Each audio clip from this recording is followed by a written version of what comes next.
this company got full fucking retard here? Are you fucking kidding me? The Miz? The Miz is the fucking WWE Champion? In 2021! The Miz! Has this company lost its fucking mind? Are you fucking kidding me? The Miz? The Miz is garbage! The Miz sucks! The Miz is gay! The Miz is horseshit! The Miz has never done anything remotely entertaining in his fucking life! And he's now the WWE Champion? What the fuck is going on here? What are you doing? What the fuck are you doing, WWE? You're going down! Your ratings are going down! You're fucking shit! You lost your fucking audience! You lost your old school fans! You think this shit's gonna fucking get fans to watch? Bullshit! It's fucking bullshit! He is shit! He's never gonna fucking draw anything. He has never drawn anything in his fucking life. No one gives a shit about his bootleg Marine movies. No one gives a shit about fucking whatever the fuck is him and Morrison. It's shit. He is garbage. Fuck the Miz. The guy has no actual character, no charisma, no fucking not amounts of entertainment at all. Who gives a shit about wrestling? Because fucking wrestling is not the most important thing. But it's not like he's a cool fucking wrestler. It's not like he does anything cool. For God's sakes, he's shit. And he's the WWE Champion for fuck's sakes. He's gonna be in my WrestleMania again. What the fuck are you doing? He's gonna main event like night 2! He's gonna main event like night 1 or night 2! That's how bad this— oh my god! People thought Goldberg was bad? This is worse! Goldberg should honestly became champion instead! If this is the case, fuck! What has happened to this company? What has happened to wrestling? Oh, you know what? We should watch AEW. AEW is shit too! Everything is shit! WWE, like it or not, WWE highlights everything about wrestling today, and guess what? If WWE sucks, every company sucks too. It's like no actual alternative. AEW is their gay fucking shit indie fucking glorified fed. TNA is dead. Fucking every company is dead. Everything is about wrestling is dead. Fuck The Miz. Fuck this company. Fuck everything. Fuck the entire wrestling world. Wrestling is fucking dead. Anything that's good about wrestling is literally like not enough to save this company. Like seriously, what's happened, man?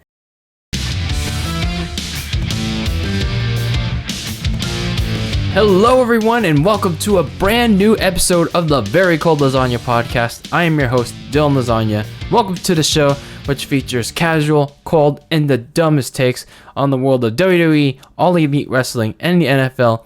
And we welcome them with open arms, open space, and it's just a safe space, especially a safe listening space for all you casual fans out there in the wrestling and sports world. I am your host, DylanLasagna. Welcome to today's episode, and we got a packed one for you all.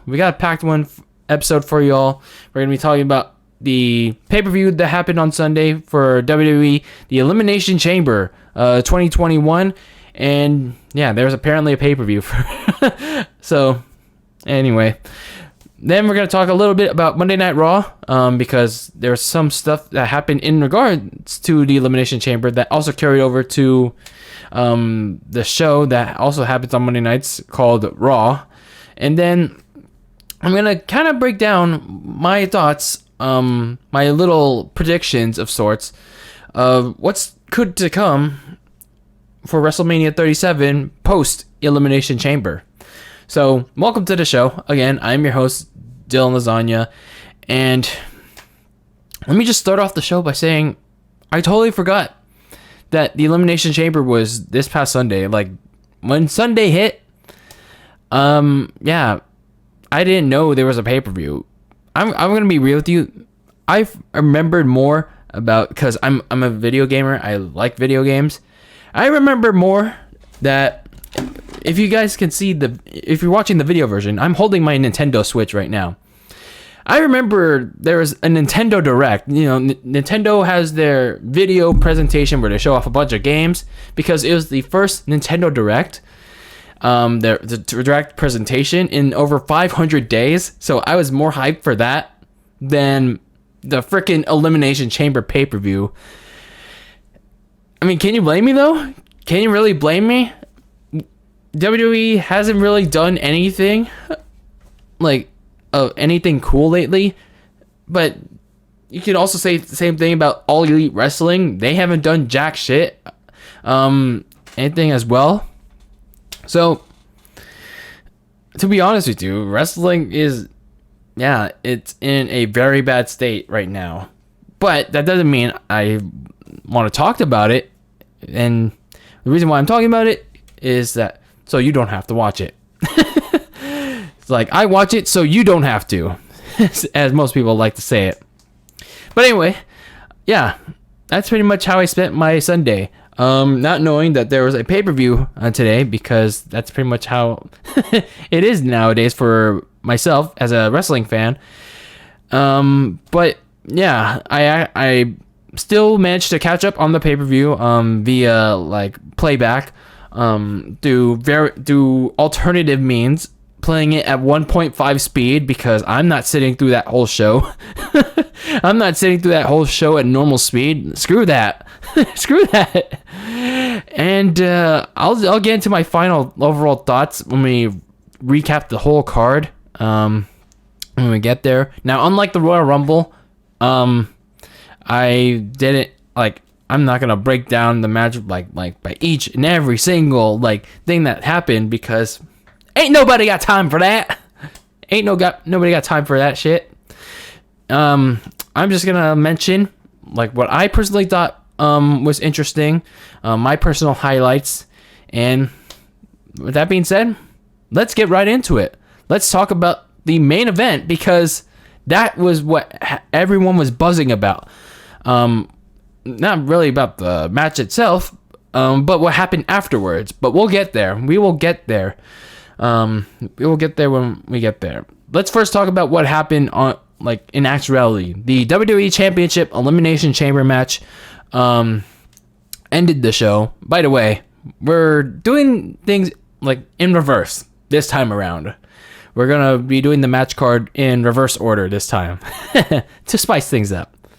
So we had Drew McIntyre defending his WWE title against former WWE champions, as Adam Pearce put it a couple weeks ago on Raw.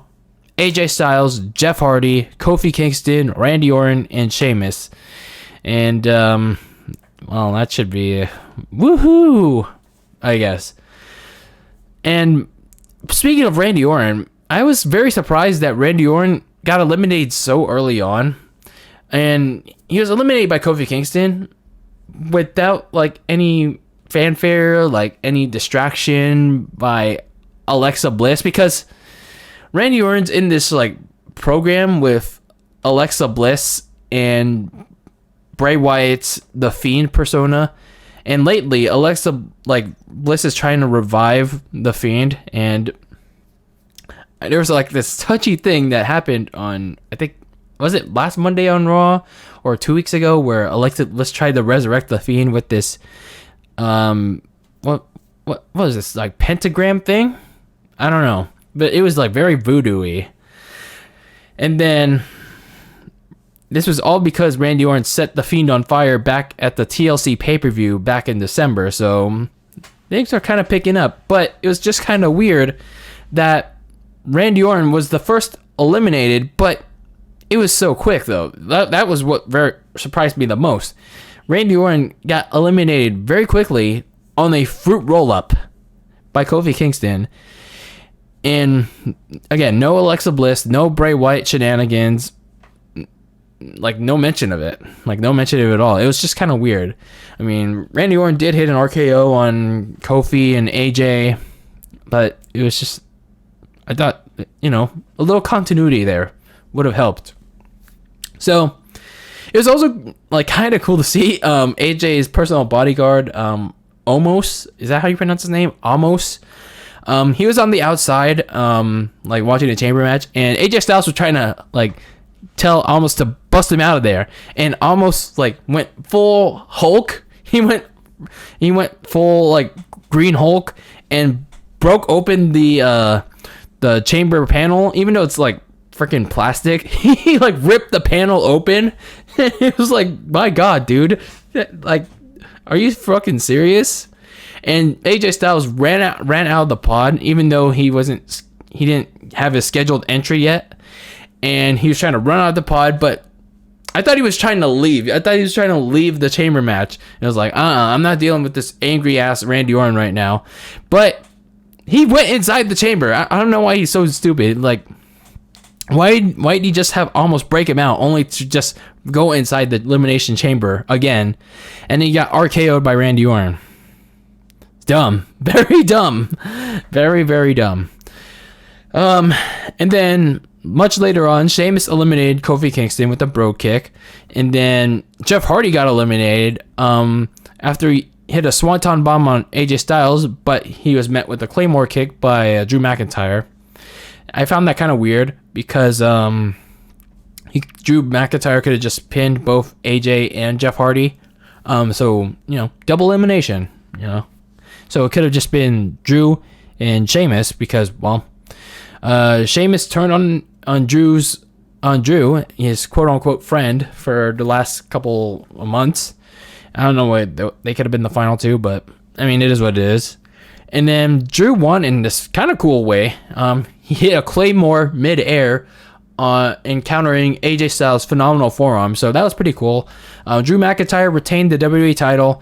But in all honesty, I was just not into this chamber match. But you'll get a lot of more of. I was just not into this match for the rest of this Elimination Chamber review, because honestly, outside of Randy Orton, AJ Styles, and as much as others don't want to admit it, Drew McIntyre, this chamber match lacked legitimacy. It's like you had a Jeff Hardy that creative is just trying to make him into a turd, and in all honesty, I like Jeff Hardy. He's I don't know what WWE's doing with them. And then Sheamus, he hasn't done anything cool as of late. And then who else did they have? Oh, Kofi Kingston. Yeah, he was emphatically buried when Brock Lesnar beat him for the title in 8 seconds. So yeah, I'm not even gonna go further than that. And also the OMG moments in the chamber match too. I feel like when there were some OMG moments in this chamber match, especially when they happened outside the ring, I feel like it could have benefited if it had the solid steel chain link floor. Yeah, it didn't have that. It pretty much hurt the shock factor, the wow factor of the moment. When Randy Orton hit a DDT right before the next entrant came in, I think it was Kofi Kingston. He hit that hanging DDT, that draping DDT that he normally does in the ring. He hit it on McIntyre on the chamber floor, which would have been cool had the floor been filled with that solid steel, that solid steel floor, that chain link floor, that metal floor that was in the original Elimination Chamber structure. But no, it's got gym padding now, unfortunately. And that's what I miss about the Elimination Chamber. I get it. Yeah, it's the Elimination Chamber, the original one. It's they couldn't use it in the more modern NBA arenas, and hence why they had to go to very more casual cities and states, so they can use the Elimination Chamber structure the old one, which had the circular the circular structure and the all metal the all chain link steel structure. But now you got the Hell in a Cell structure with the plastic the plastic pods and the gym mats, which I don't think you can call it a sane structure anymore, which is sad.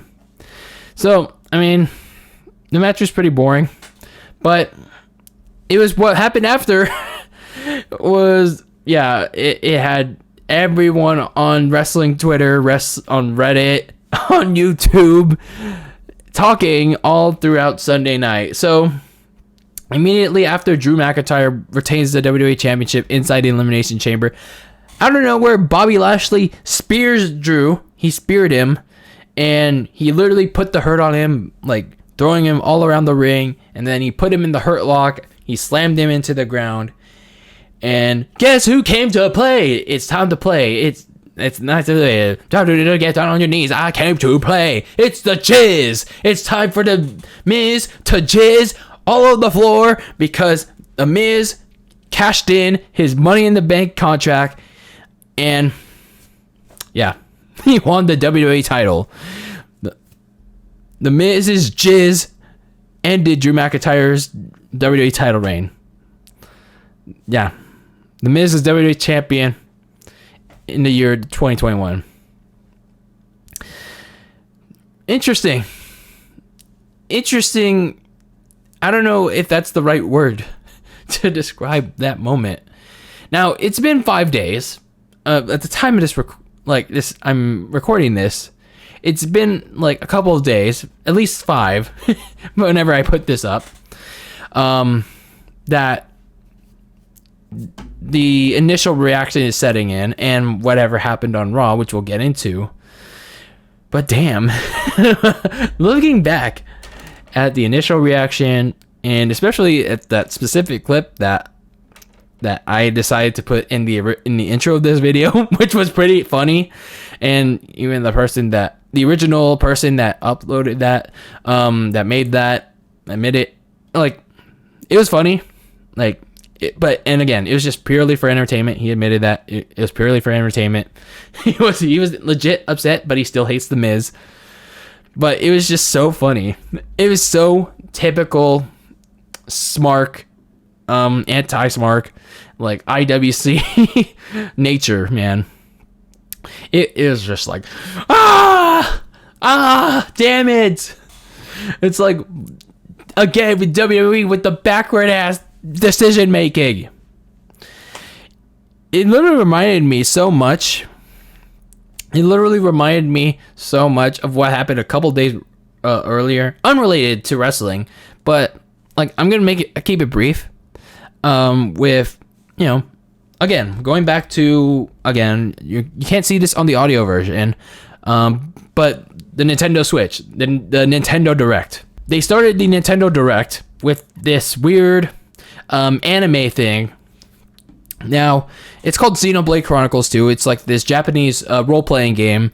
And I thought that we were going to get more downloadable content in that game. But it was revealed that one of the main characters, her name is Pyra. Now, I know, obviously, you know who he is, but I recommend searching her up or something. She's going to be the next downloadable character in the latest Super Smash Bros. Game, Super Smash Bros. Ultimate. And like with all the anime sword fighters in the game, people were pissed. People were pissed off. Just like wrestling Twitter was pissed at The Miz, the jizzing all over the WWE Championship, cashing in the Money in the Bank contract at the Elimination Chamber PPV on Sunday. Initially, of course. Like Nintendo Twitter shitting on Pyra from Xenoblade 2 getting into Smash, as well as, remember, if you're a video game fan like me, I don't know if you remember this, Fire Emblem Three Houses character, Byleth, also getting to Smash 1 year ago. 1 year ago that happened. Universally hated too. It's like the Nintendo's Byleth and Pyra, two anime characters that wield a sword. You know, the anime swords fighters getting to Smash again. Getting into the Super Smash Bros. Ultimate video game, like, to The Miz winning the WWE Championship in 2021 at Elimination Chamber. I don't know if you would make that the best analogy, but it's the analogy I can use in recent times. And the more relevant one in any way. So it's kind of interesting, you know? It's kind of interesting to see that reaction. But if you want my honest opinion, like if you want my initial reaction, well, what happened Sunday, I honestly didn't care. I was like, what? Like when I opened Twitter on Sunday, I was just like, what? Okay. So The Miz is the WWE champion. Interesting. Now, I just don't really care that The Miz is the WWE champion, because for as charismatic as The Miz is, he can cut good promos and all that. It's like he hasn't really done anything in the last 2 years that makes you say, make him WWE champion now. Let him be your franchise player.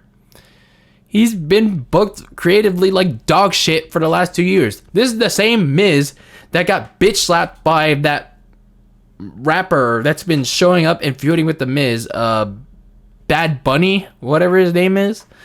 This is the same Miz that got bitch slapped by Bad Bunny on the same night he cashed in, like earlier in the night. And this is the same Miz that lost to Shane McMahon, that jobbed out to Shane McMahon twice in 2019. So I don't know what to tell you. I don't know what to tell you. The Miz has just been booked like a damn loser. Like, for the last several years. Like, I just don't care that the Miz is WWE champion, okay?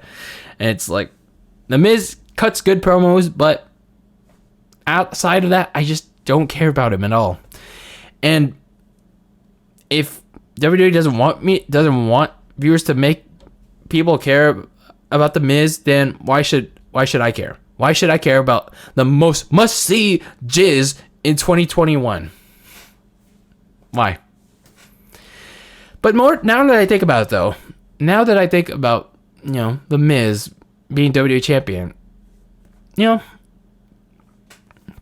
might not be that bad. It might not be that bad, because I think he could be just one of those champions that he's one and done. Like, he's one of those one and done champions. He's probably not going to hold on to that title before WrestleMania because, well, he's got a big target on his back. WWE Creative's probably going to either give it to Bobby Lashley, the man who apparently he made a deal with. We'll get to that when we talk about it on the Raw stuff, or Drew McIntyre, who is dead set on revenge on both Miz and Bobby Lashley. And yeah, Miz is your WWE champion. I don't know why people were so pissed initially about the decision because, again, well, it's typical IWC. And when I also watched, the replay on, sources, weren't they teasing it, in the promo package for the Elimination Chamber match for the WWE title? And didn't they tease Miz and MVP having a backstage talk right before that match? So I know that it's already been out there in reviews and stuff, but Miz probably made it you did this for me and I'll do this for you kind of deal, an IOU, you owe me, I owe you thing. So that's what the Miz probably did, and, well, Bobby Lashley probably came to collect on Raw, but we'll get into that when we get into that. So, at the end of the day, when it comes to this Miz stuff, it's just, the Miz is WWE champion. The reaction was just the Pyra and Smash thing, the Xenoblade Chronicles 2, Pyra and Mithra getting to Smash reaction, I don't know, compared to the Miz winning the WWE title. That's all I can say about it. That's all I can say about it.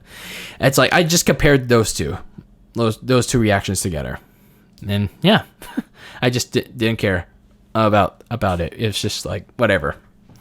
So also on the card, we also had the women's tag team champions Nia Jax and Shayna Baszler going up against the SmackDown Women's Champion Sasha Banks and Bianca Belair. I have no idea why this match happened other than a replay they showed on SmackDown where Carmella's butler, Reginald, teamed up with Banks and Belair in a 6-person intergender tag team match against Nia Jax, Shayna Baszler, and Bayley. So that happened. So I was so bored of this match. I did not care for anyone here, and as much as Bianca was all okay in this match, it was I don't know, they didn't really do much here to make me convinced, like, maybe, like, Bianca could be the one to dethrone Sasha Banks at Mania. So Carmella's butler, Reginald, he was all ready to celebrate.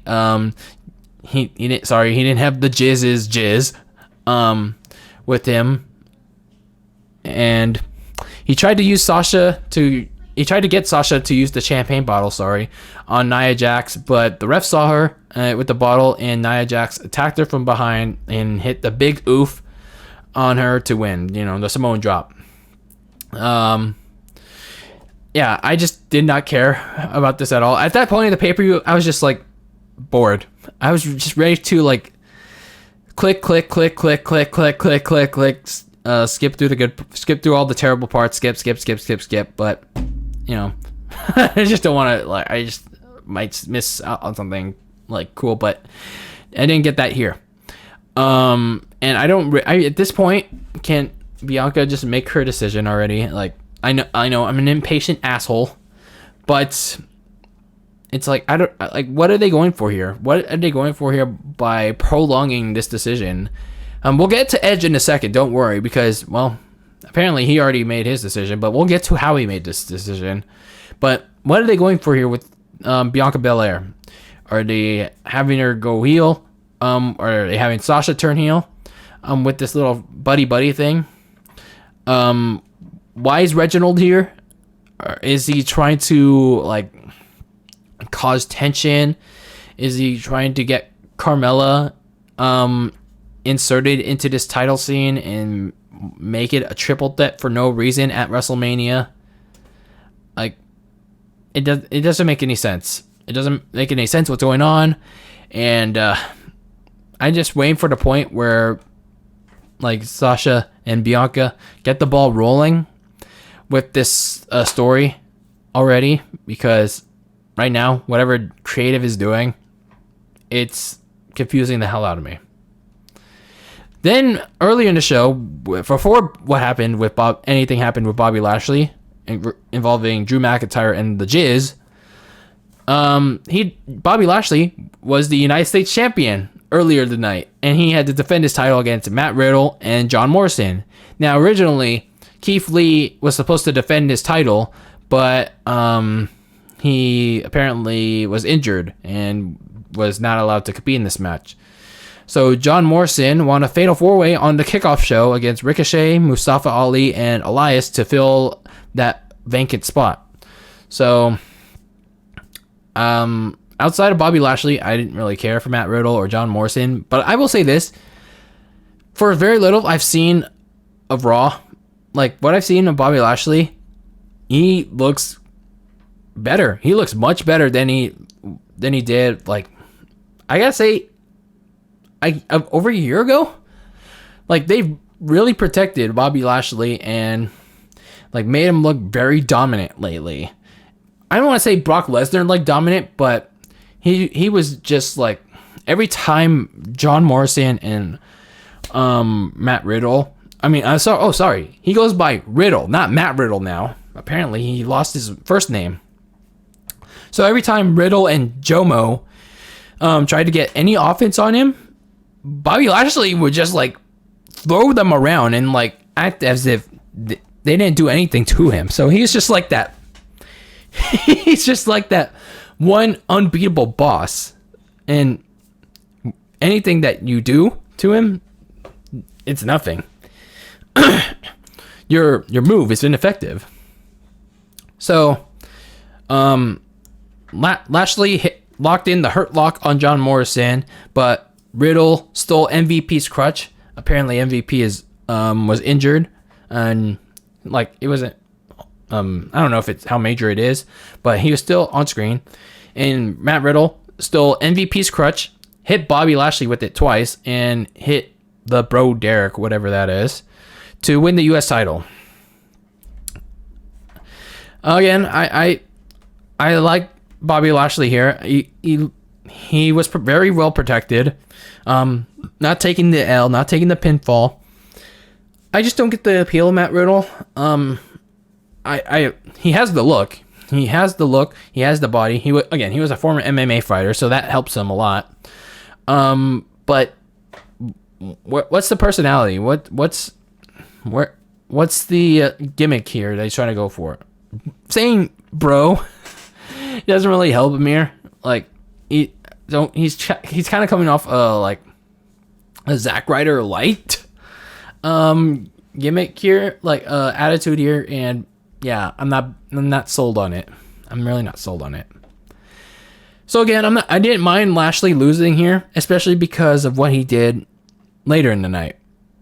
So then we finally had the Elimination Chamber match, which would grant the winner a Universal Championship match immediately.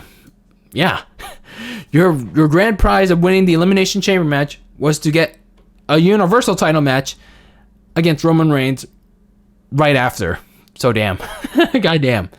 So Kevin Owens, Daniel Bryan, and Cesaro, and Jey Uso, Sami Zayn, Baron Corbin are all in this match.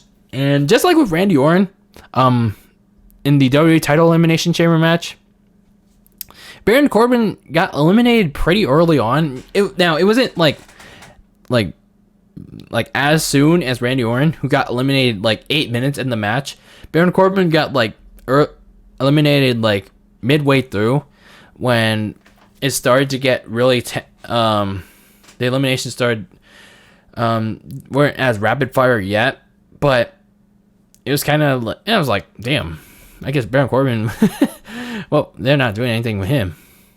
So Sami Zayn got eliminated with a stunner by Kevin Owens, but Kevin Owens later got eliminated because, well, his own ego got caught up his ass because Jey Uso trapped Owens in the chamber entrance door, which I thought that was a cool thing to do. That was a smart thing by Jey Uso. He trapped Owens' arm in the chamber entrance door. He knocked him out with a couple super kicks, and he rolled his doughy ass. Well, I can't really complain because I have a doughy butt. And he hit the Superfly Splash and eliminated Kevin Owens. And then Cesaro eliminated... actually, he got eliminated by Jey Uso before Jey Uso got eliminated by Daniel Bryan. And yeah, this was pretty much the tone setter. This was pretty much the tone setter of the show because this match sucked. This match really sucked, and it really bored me. It really bored me. Nothing excited me. Well, other than the spot where Jey trapped Owens in the chamber because, well, he knows what he's doing. He knows what's up. Like this was really the chamber match. This like really like did any of you really believe, like, outside of the smarky fan base, like casual wise, did any of you really believe that whoever won this match would stand a chance against Roman Reigns, like, in the Universal title match? Really? So then we get to the Universal Championship match, speaking of.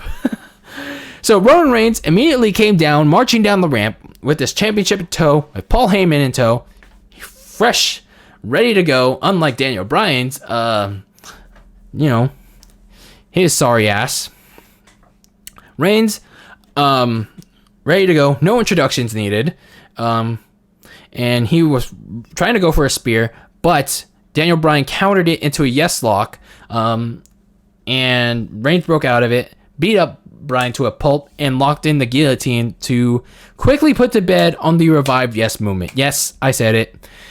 Daniel Bryan's yes movement, whatever it is, that's kind of being resurrected, it's put to bed. Sorry, folks.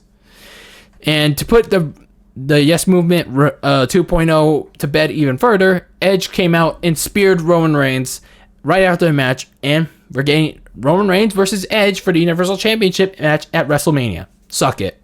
Deal with it. And that was pretty much the only thing noteworthy here. Edge making the money match official for Mania. Edge versus Reigns, Spears versus Spear, the Rated R Superstar versus the Tribal Chief, all for the Universal Championship. And what did I preach at that Royal Rumble recap episode? The promos, the story, how Roman Reigns is going to preach that he has family to feed, while Edge is going to immediately counter that with having his own family, his own kids to feed. It's these promos, this story is this is going to be good. And yes, it could hurt Roman Reigns if he loses, especially with this persona right now, but man, this match, like, whether, like, yeah, in-ring wise, yeah, it remains to be seen if it'll be good. But getting to that goal of making Edge versus Reigns good on paper, I'm excited for it. I'm really excited for it, and you should be too. So, yeah, the chosen one, Daniel Bryan, I don't know what he's going to do at WrestleMania, and he's no longer in the running for the Universal Championship match at WrestleMania. Sorry, IWC. But overall, this pay-per-view sucked. I was so bored.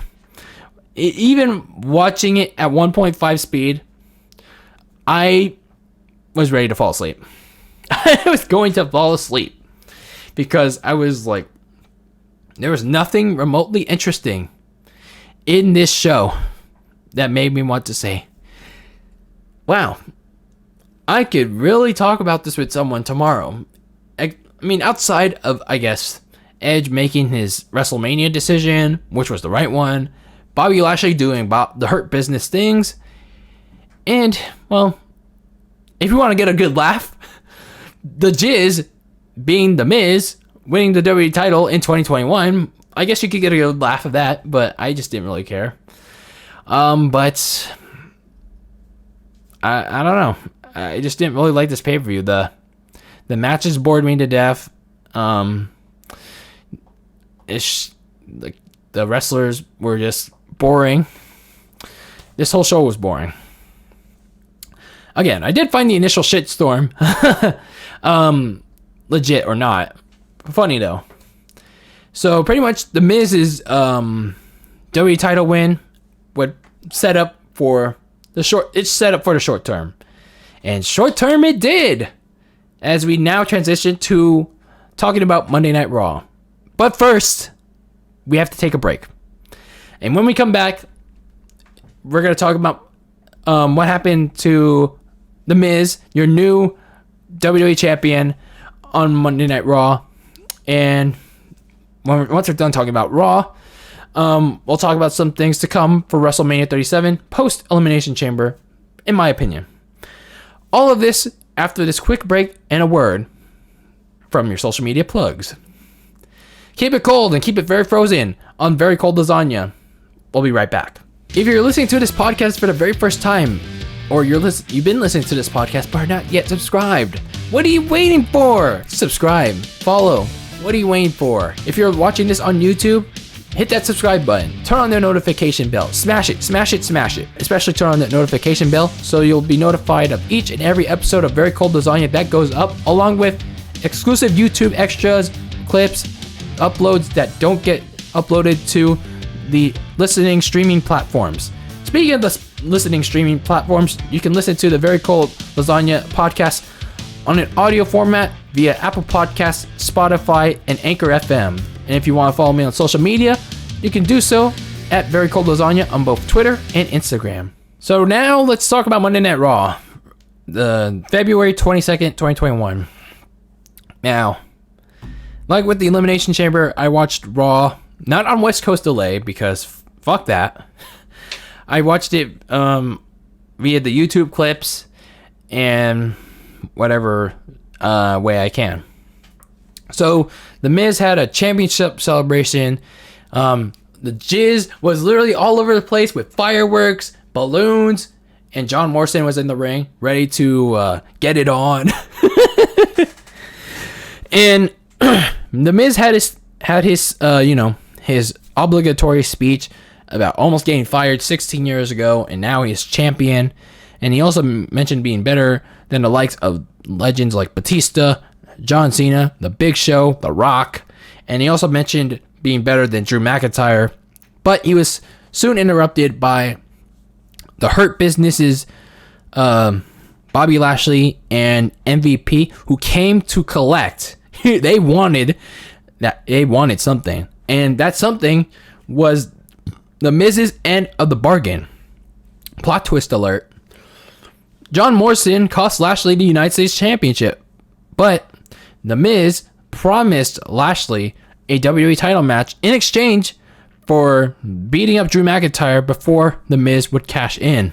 So, wow, that's a deal that The Miz needed to deliver on his end. So, Lashley wanted The Miz to deliver his end of the bargain, but The Miz went full cuck. The Miz used all these C-list Hollywood excuses, like media relations, being like the PR guy for WWE now that he's WWE champion, and yeah, his Miz and Mrs. reality show. And he tried to back out, pretty much. He tried to back out of a WWE title match with Bobby Lashley, but Lashley threatened to send him to the hospital in the next hour if he didn't have an answer. So we get to the top of the second hour. Lashley was already geared up for his WWE title match out of his suit, but Miz was still in his suit, and he still tried to back out by asking for one more week to prepare. Lashley was ready to beat up on The Miz, but for some reason, Braun Strowman came out and demanded a title opportunity, even though he has been missing for weeks, and now he's wanting one. Why? So that brings out Shane McMahon. He says no, but he proposes that if Strowman can beat Bobby Lashley tonight, the WWE title match that will take place next week will feature not just Bobby Lashley and The Miz, but also Braun Strowman. So it'll be a triple threat if Strowman can beat Lashley. So we get Bobby Lashley versus Braun Strowman. It would pretty much be a big hoss fight. The Miz would come out, scope his competition. Braun hits the power slam near the end of the match, but Lashley kicks out. He tried to hit it again, but Bobby Lashley hit the almighty spine buster, and he hit a spear on Strowman to make the WWE title match next week just a pure one-on-one match against The Miz. And The Miz was a deer in the headlights, scared as hell. But The Miz tried to attack Lashley, but was met with a spear for his troubles. And Bobby Lashley posed with the WWE title. Now, I like what they're doing. I really like what they're doing with Lashley here, protecting him and all that. Now, for as much as he jobbed out in the past to like various people, I think him being aligned with MVP and slowly and gradually building up the Hurt Business stable, it's helping him define who he should truly be. Like a really tough badass who let his actions, as well as other, and on occasion his mouth, do the talking. You know, he's really come together. Again, yeah, him jobbing to other people, it hurts him a little bit, but this push is paying off. It's going to pay off eventually if he wins the WWE Championship. So we'll see when the time comes, whether that's next week or at Fastlane, because we have to remember Drew McIntyre still going to play a large role in this story because, well, he's going to be out for revenge against both The Miz and not Drew McIntyre. Like, Drew McIntyre's out for revenge against Drew McIntyre. That's nice. He's going to be out for revenge against Bobby Lashley and The Miz for what they did to him at Elimination Chamber, because he didn't do it this week because he was nowhere to be seen on Monday, so he's probably going to do it next week in the title match. So look for somehow, some way for The Miz to wiggle out his way as champion, still champion next week, but don't expect him to hold that title going into WrestleMania. So it's gonna be interesting. This whole thing around The Miz and Bobby Lashley. But other things that happened on Monday Night Raw. NXT wrestler Rhea Ripley is getting called up to Raw, and my first indication was, why Raw when that women's division is shit? But I guess Rhea Ripley's being brought up there to supposedly fix that shit, that pile of shit, when a wrestler of her caliber. I mean, yeah, she's not great on the mic. She doesn't have a great character, but she's improving, and she's better served to start on SmackDown, where they have a they're better talent-wise than Raw. If you're on Raw, you're probably just gonna be the next meal course for Charlotte Flair, pretty much. Speaking of Charlotte Flair, yeah, I don't know what they're doing with her. They're just pretty much she pretty much ended this Lacey Evans Ric Flair thing by telling her dad to go home again. And the Retribution stable, it looks like it's going to break up because Ali, he pretty much bashed on all the members after a loss to the New Day again. So, I mean, the Retribution stable's ending, thank God, hopefully. But yeah, everything else outside of Bobby Lashley and The Miz, on Raw, sucked, and thank God I didn't pay attention to anything outside of that. But I do want to say that Rhea Ripley, I hope that they treat you right. I really hope they do, because yeah, they're just gonna feed your ass to Charlotte Flair if they don't. So let's talk a little bit about WrestleMania 37 to close today's episode of Very Cold Lasagna. Like I said before, Edge versus Roman Reigns for the Universal Championship should be a money match. Story and promo wise, I already touched on it. Whether they deliver in the ring remains to be seen when the time comes, when they face off in Tom Brady's house on April 11th? Oh, it's a 2-night thing. So April 10th and 11th. Yeah. So unlike the Universal Championship, the WWE title scene, it's still messy, but it's at least a little more clear. So you're either going to have Bobby Lashley or Drew McIntyre as your champion, and they're going to, one or the other, is going to be champion going to WrestleMania, as they probably face each other, most likely. You're not going to see Miz as your champion going to WrestleMania. But all three of them are likely going to face each other at Fastlane. And again, Bobby Lashley and Drew McIntyre probably happens at WrestleMania, or somehow, in the most unlikely scenario, we get Bobby Lashley versus not Drew McIntyre, Brock Lesnar at WrestleMania, if they can somehow convince Lesnar to come back. So other things that I can expect for WrestleMania, I mean, yeah, it's still a long ways away, but all signs still point toward Bianca Belair choosing to challenge Sasha Banks for the SmackDown Women's Championship. I don't see why not. At this point, it's not going to be any surprise. They're still teasing it at this point, but I really don't like the way they're approaching it by teasing, inserting Carmella into the title match, which is dumb. And the Raw Women's title scene, on the other hand, is just garbage. It's in a really bad state right now. They're I don't know, man. There's no words to describe it. Asuka, yeah, they have really treated her like trash, man. She was supposed to defend the title at Elimination Chamber, but when Lacey Evans it was legit pregnant, they couldn't find a challenger for her. They couldn't, out of all the women they had on Raw, yeah, sure, they don't have anything going for them, when it comes to personality, character, and all that. They had no momentum. They could have at least still used them, maybe had what they did at the US title, have a number one contenders match or something, and then have Asuka face the winner of that on the main show or something. But no, they didn't even bother to do that. They left the Raw Women's title match off the show, and that tells you how they really feel about Asuka. That's nice. And speaking of Asuka, they're probably going to feed her to Charlotte Flair, who is probably going to also feed on Rhea Ripley. That's going to be great.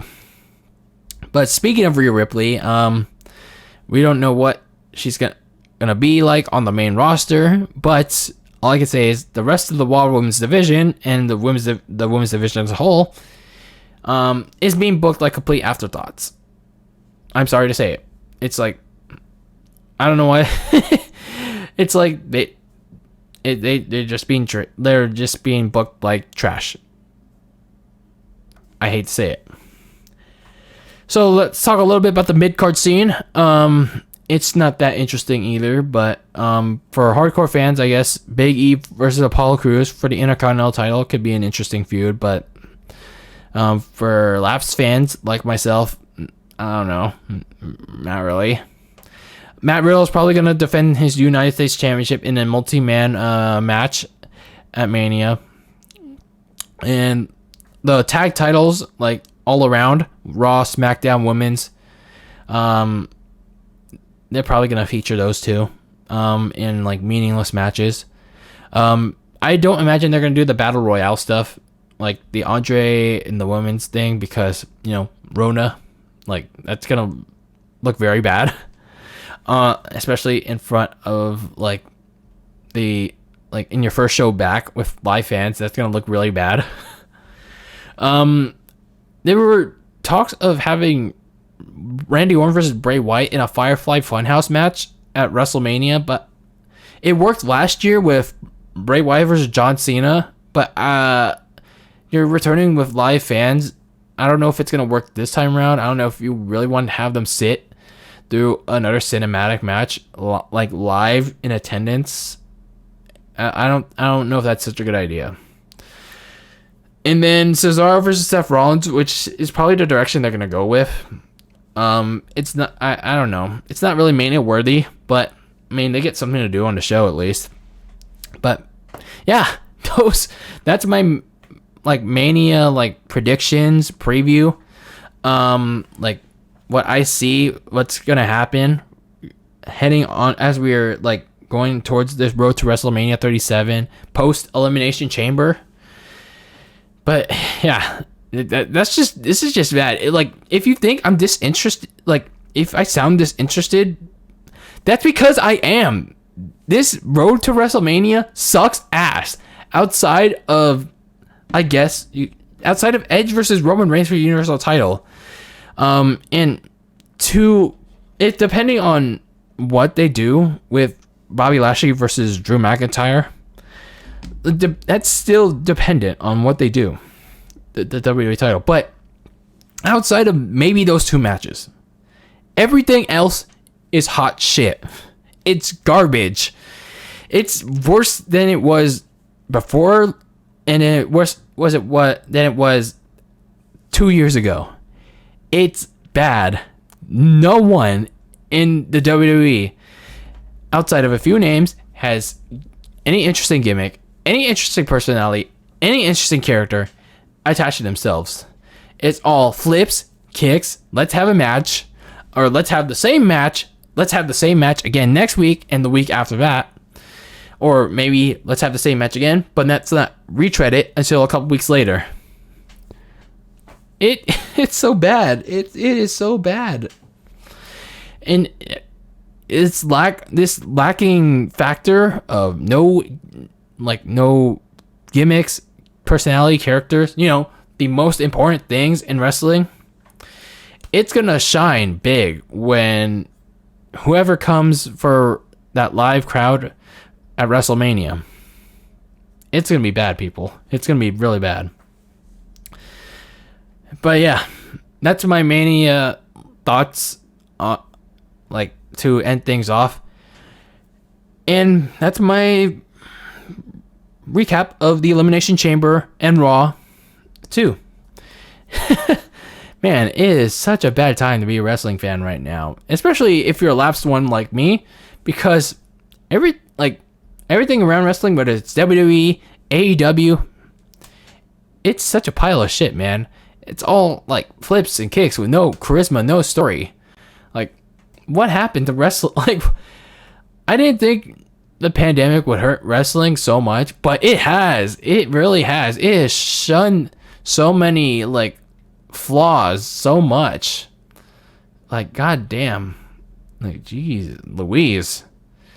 But anyway, regardless, I'm probably gonna tune into like Fastlane and WrestleMania because, well, I mean, it's WrestleMania season, and probably after WrestleMania season, I'm probably gonna go back to being lapsed as fuck. But anyway, what did you guys think about Elimination Chamber? What did you guys think about the Miz Bobby Lashley stuff on Raw? And who gives a flying crap about any of the other stuff that happened on Raw?